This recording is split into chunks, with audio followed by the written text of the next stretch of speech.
Avui ens endinsem en una figura realment única, Parlem de Sant Vicent Ferrer, un personatge del segle XV que només amb la seva veu va arribar a ser una de les persones més influents de la seva època. Com és possible? Anem a descobrir-lo plegats. I de debò que no és cap exageració. Estem parlant de multituds enfervorides, de ciutats senceres que esperaven per escoltar-lo.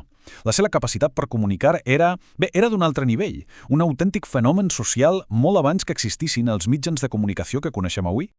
Clar, aquesta és la gran pregunta, la que ens farem durant tota aquesta estona. Quin era el seu secret? Què feia servir per captivar audiències per tota Europa, fins i tot superant les barreres de l'idioma? Vinga, anem a veure-ho.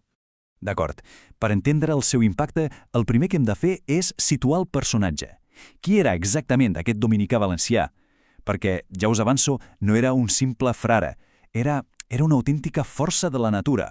De fet, tota la informació que anirem desgranant surt un text clau que analitza la seva figura i que ens permetrà entendre per què va ser tan important. Fixem-nos un moment en aquests punts. Valencià, frare dominicà amb una formació intel·lectual potent. Però ull, la cosa va molt més enllà. Era conseller de les figures més poderoses del moment, un oledor que enlluernava i, atenció, fins i tot se li atribuïen miracles. Aquesta barreja el feia absolutament únic. Però la seva carrera com a gran predicador no va començar des del primer dia, ni de bon tros. De fet, va ser el resultat d'una experiència personal, una experiència gairebé límit, que va canviar absolutament tota la seva vida. Aquí ho tenim, el gir de guió. Fins als 49 anys, la seva vida és la d'un intel·lectual, un religiós molt influent. Sí, però dins d'uns cercles concrets. Però l'any 1399, després de sobreviure a una malaltia gravíssima, tot fa un tomb. Abandona la comoditat de la cort papal i comença una missió que el portarà a recórrer mitja Europa durant els últims 20 anys de la seva vida. Una bogeria. I és clar, aquesta nova faceta pública li va donar una influència brutal. Ja no només en l'àmbit espiritual, sinó també en els grans conflictes polítics i religiosos del seu temps. La seva veu tenia un pes decisiu. Només cal mirar aquests dos exemples, que són enormes. El compromís de Casp, la seva opinió va ser clau per decidir qui seria el nou rei de la corona d'Aragó. I en el cisma d'Occident, la gran crisi de l'Església, va ser una de les veus més escoltades. Això ens demostra que no era una figura anecdòtica, no, era una peça central en el taule d'escacs de l'Europa del moment. Molt bé, ja sabem qui era i què va fer. Però ara anem al moll de l'os. Com ho feia? Quin era el seu mètode? Perquè la clau no era només el missatge, sinó, sobretot, la forma. Anem a veure com construir el seu espectacle. Aquesta frase ho és tot. Els seus sermons no eren discursos avorrits, eren autèntiques representacions teatrals. Eren una experiència total. I aquí tenim la seva fórmula desglossada.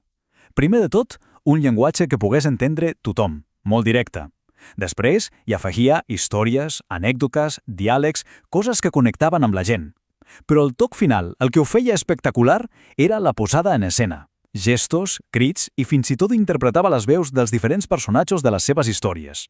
No era un predicador, era un actor, un narrador, vaja, un autèntic showman. I ara ve el que per a mi és el més al·lucinant.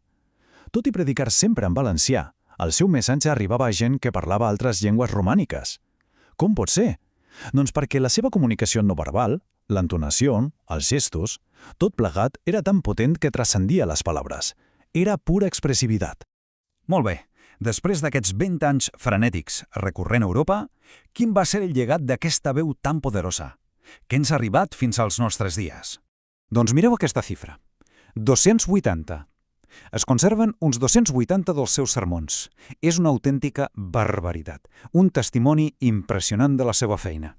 Però atenció, perquè aquests sermons tenen un secret. Ell no els escrivia abans.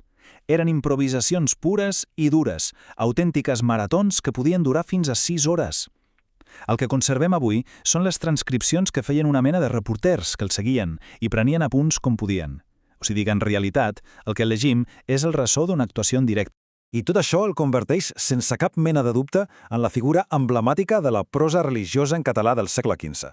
El seu estil, tan directe i teatral, no només va marcar una època, sinó que va definir un model de comunicació per a la predicació de tota la baixa edat mitjana. I acabem amb una reflexió. En el món d'avui, saturat de pantalles, de missatges constants i de soroll digital, podria una sola persona, només amb el poder de la seva paraula i la seva presència física aconseguir un impacte semblant? És una pregunta que queda oberta. Fins a la pròxima.